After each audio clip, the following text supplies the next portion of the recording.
Hi అండి, అందరూ బాగున్నారు అనుకుంటున్నాను. సేమ్ మనం 1 మార్క్ 2 మార్క్స్ సిరీస్ లా చేస్తున్నాం కదా. ఇప్పుడు ఆ 1 మార్క్ 2 మార్క్స్ ప్రాబ్లమ్స్ కొన్ని చూద్దాము. What is the following is correct with respect to the probability of an event in a sample space. కింద ఆప్షన్స్ ఇచ్చారండి. 0 less than or equal to P of E less than 1, B 0 less than P of E less than 1, C 0 less than or equal to P of E less than or equal to 1, and D 0 less than P of E less than or equal to 1. ఈ నాలుగిట్లో ఏది correct? ఇక్కడ simple అండి. P of E అంటే probability of any event. The value of probability always lies between 0 and 1 including 0 and 1. 0 అన్న అవ్వాలి, 1 అన్న అవ్వాలి, 0కి 1కి మధ్యలో ఉండాలి. అంటే ఈ సి అండ్ ఆప్షన్ కరెక్ట్. ఎందుకంటే ఇక్కడ P of E 0 less than or equal to P of E less than or equal to 1, అంటే 0కి 1కి మధ్యలో ఉంటూ 0 కూడా 1 కూడా ఉంది. ఇక్కడ ఈక్వల్ టు సింబల్ లేదు, ఇక్కడ ఈక్వల్ టు సింబల్ లేదు, ఇక్కడ ఈక్వల్ టు సింబల్ లేదు. సో ఈ మూడిట్లో మనకి రైట్ ఆన్సర్ వచ్చేసరికి option C is the right answer. ఇది గుర్తుపెట్టుకోండి. నెక్స్ట్ ఓ చిన్న మ్యాచింగ్ ఇచ్చారు. ఇందులో curved surface area of cone అని ఉంది, అలానే సిఎస్ఏ ఆఫ్ స్పియర్ అని చెప్పి ఉన్నది, అట్లానే సిఎస్ఏ ఆఫ్ సిలిండర్ అని ఉంది. వీటికి ఆప్షన్స్ ఇక్కడ మీకు 2πRH and πRL and 4πR² matching చేయాలి. మెన్జురేషన్లో కన్ఫర్మ్గా ఫార్ములాస్ వస్తాయండి. అది 1 మార్క్లోనూ 2 మార్క్స్ ఇలా మ్యాచింగ్ రూపంలో ఇస్తారన్నమాట. So CSA of a cone అంటే πRL, CSA of A spear అంటే 4πR², CSA of A cylinder అంటే 2πRH. మీరు కనుక ఫార్ములా చదువుకుంటే కన్ఫర్మ్గా మీ చేతిలో 1 మార్క్ ఉన్నట్టే, అందులో ఎటువంటి సందేహం లేదు. ఇక్కడ ఇంకా చాలా సింపుల్గా ఇచ్చినట్టే ఫార్ములాస్ వచ్చేసరికి. ఇక నెక్స్ట్ వచ్చేసరికి right the formula to find the volumes of the following solids అని చెప్పేసి క్యూబు, కోను, స్పియరు అండ్ సిలిండర్ ఇలా 2 మార్క్స్కి ఇవ్వచ్చు. ఏమన్నాడు? Right the formula to find the volumes of the following solids. వీటికి వాల్యూమ్ కనుక్కోవడానికి ఫార్ములా. క్యూబ్కి వచ్చేసరికి ఏ క్యూబు, కోన్కి వచ్చేసరికి 1/3 ఇంటూ πR²H, స్పియర్ వచ్చేసరికి 4/3 πR³, సిలిండర్కి వచ్చేసరికి πR²H. సో మీరు గుర్తుపెట్టుకోవాల్సింది ఇది. సో క్యూబ్కి వచ్చేసరికి ఏమో ఏ క్యూబు, కోన్కి 1/3 πR²H, స్పియర్కి 4/3 πR³, సిలిండర్కి వచ్చేసరికి πR²H. సో ఇలా మనకి వాటి పేర్లు ఇచ్చి వాటికి సిఎస్ఏకి రాయము ఫార్ములాస్ కనుక్కోమనొచ్చు, టీఎస్ఏ కనుక్కోమనొచ్చు, వాల్యూమ్స్ కనుక్కోవచ్చు. Next, which of the following experiments have equally likely outcomes explain అన్నాడు. అందులో first, A driver attempts A start A car, the car starts or does not start. ఒక డ్రైవర్ కార్ స్టార్ట్ చేస్తున్నాడు, equally likely అంటే start అవ్వడానికి ఎంత అవకాశం ఉందో start అవ్వకపోవడానికి కూడా ఎంత అవకాశం ఉందని చెప్పలేము. ఎందుకంటే మనకి మ్యాక్సిమం మోస్ట్ లైక్లీ మన బైక్స్ అన్ని స్టార్ట్ అవుతుంటాయి, ఎప్పుడో రేర్గా తప్ప. కాబట్టి ఈక్వల్లీ లైక్లీ కాదు. Next, a player attempts to shoot a basketball, she or he shoots or misses the shot.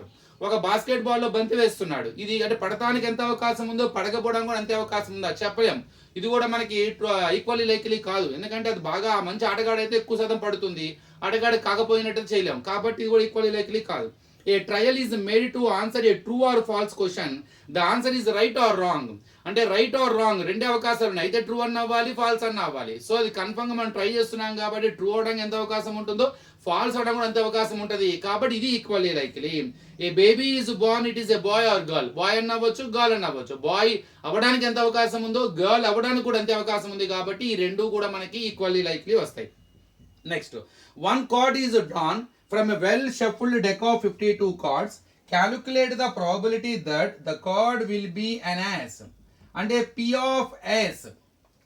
So P of S అంటే మనం కార్డు నుండి ఒక కార్డు తీస్తున్నామండి, ఆ తీసిన కార్డు యాస్ అవ్వాలి. మనకి 52 కార్డ్స్ ఉంటాయి, అందులో 4 సెట్స్, ప్రతి సెట్లో 13 ఉంటాయి, ప్రతి సెట్లో ఒక యాస్ ఉంటుంది. కాబట్టి మనకి ఎన్ని ఫేవరబుల్ ఉన్నాయి? 4 బై టోటల్ ఎంత? 52. So 4 1s are 4 13s are, so 1/13. Next, P of not B an S. Not B and ace అంటే అది ఏస్ కాకూడదు. ఏస్ కాకూడదు అంటే మొత్తం 52లో 4 ఏస్లే ఉంటాయి, అవి తీసేద్దాం. అంటే 52లో 4 పోతే మనకి ఫేవరబుల్ 48 బై టోటల్ ఎంత 52. Favourable outcomes by total number of outcomes. దాన్ని మీరు సింప్లిఫై చేసుకొని క్యాన్సిలేషన్ చేసుకుంటే క్యాన్సిల్ చేసుకోవచ్చు. Next P of B face card. మనకి ఫేస్ కార్డు కావాలి. మొత్తం నేను మీకు చెప్పాను 4 సెట్స్ ఉంటాయని. ప్రతి సెట్లో కూడా 13 ఉంటాయి. Face cards king, queen, Jack అంటే 3 ఉంటాయండి. అంటే ప్రతి దాంట్లో 3 4 3s 12 ఉంటాయి మొత్తం ఫేస్ కార్డ్స్. ఏ ఫేస్ కార్డ్ అయినా కావచ్చుగా. అంటే మనకి favourable 12, total 52. 4 3s 4 1s 4 3s అంటే 3/13. సో ఈ విధంగా మనకి వాడు సింపుల్గా ఉంటాయండి.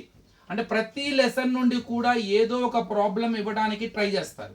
అది తక్కువ వెయిటేజ్ ఉండొచ్చు కానీ కన్ఫర్మ్గా మనకు ఒక క్వశ్చన్ వచ్చే అవకాశం ఉంటుంది. Next draw a rough sketch of a combination of a cone and hemisphere. Hemisphere cone రెండు కలిపి ఒక రఫ్ స్కెచ్ గీయాలి. ఏముందండి, కింద హెమిస్పియర్ డ్రా చేయండి.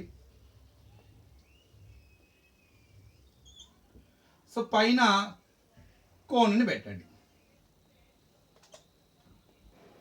సో ఇట్లా వస్తుంది. సో మీరు కింద హెమిస్పియర్ డ్రా చేసి పైన వచ్చేసరికి ఈ విధంగా ఒక కోన్ పెట్టుకుంటే మీకు ఒక ఇదా వస్తుంది అనమాట. So simple, we can draw like. So mounted on a hemisphere. ఇలాంటి కాంబినేషన్ డయాగ్రామ్స్ కూడా అడగచ్చు మనకి. Next suppose we throw a dice once. ఒక డైస్ని వేసామండి. What is the probability of getting number P of greater than 4. మనం dice వేస్తే మనకి టోటల్ ఎన్ని ఉంటాయండి, 1 2 3 4 5 6 6 పాసిబిలిటీస్ ఉంటాయి. టోటల్ 6. అందులో మనకి గ్రేటర్ దాన్ 4 కన్నా ఎక్కువ, రెండే ఫేవరబుల్, 2/6 అంటే 1/3. తర్వాత what is the probability of getting a number less than or equal to 4. అంటే లెస్ దాన్ 4 అన్నవి ఉండాలి, ఈక్వల్ టు 4 ఉండాలి. టోటల్ 6 ఉన్నాయి. అందులో 4 కానీ 4 కన్నా తక్కువ, మొత్తం 4 ఉన్నాయి మనకి ఫేవరబుల్. 2 2s 2 3s అంటే 2/3. నెక్స్ట్ వచ్చేసరికి consider the following situations in each find out whether you need volume or area and why. కింద 2 సిచ్యువేషన్స్ ఇస్తున్నాడు. ఆ సిచ్యువేషన్స్ చదివి మనం వాల్యూమ్ ఫైండ్ అవుట్ చేయాలా, ఏరియా ఫైండ్ అవుట్ చేయాలో చెప్పాలి. ఇలాంటి క్వశ్చన్స్ చాలా లాజికల్ క్వశ్చన్స్ అండి. Number 1, quantity of water inside a bottle. Quantity of water అంటే కెపాసిటీ అడుగుతున్నాడు అన్నమాట. Quantity of water inside the bottle. In bottle అంటే దాని కెపాసిటీ, అంటే అందులో ఎంత వాటర్ పడుతుంది, ఇది క్లియర్గా మనకు అర్థమవుతుంది, వాల్యూమ్ అని. Next canvas needed to making a tent. Canvas needed to make a tent. ఒక టెంట్ వేయడానికి ఎంత క్యాన్వాస్ క్లాత్ కావాలి, అంటే క్లాత్ కావాలి. ఎంత క్లాత్ కావాలి, క్లాత్ ఎంత ఏరియా కావాలి, అంటే ఎంత ఏరియా ఆఫ్ ద క్లాత్ కావాలి, అది ఏరియా అనమాట. Next gas filled in a cylinder. సిలిండర్లో గ్యాస్ ఫిల్ చేయాలి. ఇప్పుడు గ్యాస్ సిలిండర్కి చుట్టూ పెయింట్ వేయాలనుకోండి, అది ఏరియా కావాలి. అలానే గ్యాస్ లోపల ఎంత సిలిండర్లో ఎంత గ్యాస్ నింపాలనుకోండి, వాల్యూమ్ కావాలి. లేదు గ్యాస్ ఎంత ప్లేస్ని ఆక్యుపై చేస్తుంది కింద భూమి మీద అనుకోండి, అక్కడ ఏరియా కావాలి, బేస్ ఏరియా అనమాట. సో అది ఎంత ప్లేస్ ఆక్యుపై చేస్తుందో చెప్పేదేమో ఏరియా. దాని లోపల ఎంత ఫిల్అప్ ఉందో, లోపల ఇన్సైడ్ కెపాసిటీ అనమాట, లోపల మొత్తం ఎంత ఉన్నది, అది ఆ కెపాసిటీ, ఆ క్వాంటిటీ చెప్పేది వాల్యూమ్. గుర్తుపెట్టుకోండి. Next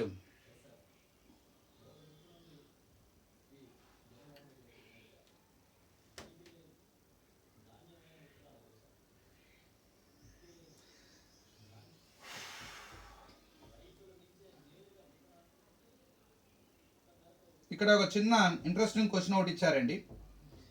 the mean value can be calculated from both ungrouped and grouped data. Which one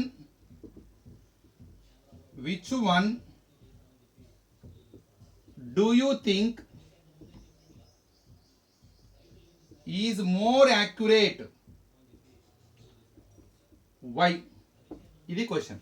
The mean value can be calculated from both ungrouped and grouped data. Ungrouped డేటాకి mean కడితే, లేదు grouped డేటాకి mean కడితే, ఈ రెండిట్లో ఏది మనకి accurate value వస్తుంది. Grouped అంటే class intervals, frequency. Ungrouped data అంటే డైరెక్ట్గా మనం కలెక్ట్ చేసిన డేటా అవన్నీ యాడ్ చేసి మనం డివైడ్ చేస్తాం. తర్వాత వాటిని క్లాసెస్గా మార్చి ఫ్రీక్వెన్సీగా మార్చి టాలీ మార్క్స్ చేస్తున్న అప్పుడు మీన్ కడతాం. సో ఇక్కడ యాక్యురేట్గా అన్గ్రూప్డ్ డేటాలోనే వస్తుందండి. ఎందుకంటే అన్గ్రూప్డ్ డేటాలో రియల్ వాల్యూస్ ఉంటాయి. ఇప్పుడు స్టూడెంట్కి వచ్చిన మార్కులు ఉన్నాయి, ఒక 20 మంది ఉన్నారు, 20 మందికి వచ్చిన మార్కులు తీసుకొని అవన్నీ యాడ్ చేసి 20తో డివైడ్ చేశాను. ఈ మీన్ అన్గ్రూప్డ్ డేటా. ఇది ఎగ్జాక్ట్ మీన్ అండి. అలా కాకుండా ఆ వచ్చిన మార్కులు ఇట్లా నేను 0 to 10, 10 to 20 ఇలా క్లాస్ ఇంటర్వెల్ తయారు చేసుకొని ఇలా ఏదో ఒక మెథడ్లో మీన్ కట్టాను అనుకోండి, మీన్ యాక్యురేట్గా అంటే అందా కట్టిన మీన్తో పోల్చుకుంటే ఇది అంత యాక్యురేట్ కాదు, అదే యాక్యురేట్. ఎందుకంటే ఇందులో ఎగ్జాక్ట్ వాల్యూస్ లేవు. ఈ 5 స్టూడెంట్స్ ఉన్నారని తెలుసు, 0కి 10కి మధ్యలో ఉన్నారని తెలుసు, కానీ ఎగ్జాక్ట్గా వాళ్ళకి వచ్చిన వాల్యూస్ తెలియవుగా. So in ungrouped data we have the real observations. So we come to know the real values of observations in ungrouped data than in the grouped data. So in finding a mean for ungrouped data is more accurate than finding a mean for a grouped data. Grouped డేటాలో mean కడతాం కన్నా కూడా ungrouped data mean accurate వస్తుంది. అలా అని చెప్పేసి చాలా huge data ఉన్నప్పుడు మనం 100 మంది ఉన్నారు, 100 మంది స్టూడెంట్స్ అన్ని యాడ్ చేసి 100తో డివైడ్ చేయలేంగా. కాబట్టి దాన్ని అనాలిసిస్ చేసేటప్పుడు దాన్ని బాగా అర్థం చేసుకోవాలంటే better to convert data into group డేటాలో ఉండాల్సిందే. కానీ యాక్యురసీ ప్రకారంగా చూసుకుంటే మాత్రం అన్గ్రూప్డ్ డేటా కట్టినప్పుడు మీనే మనకి యాక్యురసీగా ఉంటుంది అనమాట. అది రీజన్. సో థ్యాంక్ యూ అండి. ఇలాంటి కంటిన్యూ చేద్దాము, అందులో ప్రాక్టీస్ చేయండి మీరు. సో దీని నెక్స్ట్ వీడియోలో కూడా ఈ చాప్టర్స్ ఇలానే కంటిన్యూ చేద్దాం. Thank you.